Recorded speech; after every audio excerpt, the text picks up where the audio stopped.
والبلد الطيب يخرج نباته بإذن ربه والذي خبث لا يخرج إلا نكدا كذلك نصرف الآيات لقوم يشكرون لقد أرسلنا نوحا إلى قومه فقال يا قوم اعبدوا الله ما لكم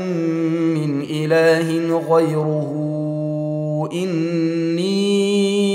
أخاف عليكم عذاب يوم عظيم قال الملأ من قومه إنا لنراك في ضلال مبين قال يا قوم ليس بي ضلالة ولكني رسول من رب العالمين أبلغكم رسالات ربي وأنصح لكم وأعلم من الله ما لا تعلمون أوعجبتم أن جاءكم ذكر من ربكم على رجل منكم لينذركم ولتتقوا ولعلكم ترحمون فكذبوه فأنجيناه والذين معه في الفلك وأغرقنا الذين كذبوا بآياتنا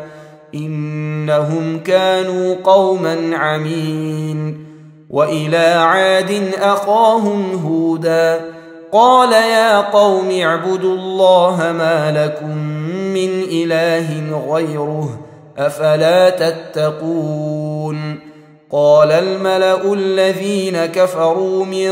قومه إنا لنراك في سفاهة وإنا لنظنك من الكاذبين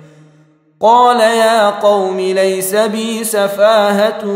ولكني رسول من رب العالمين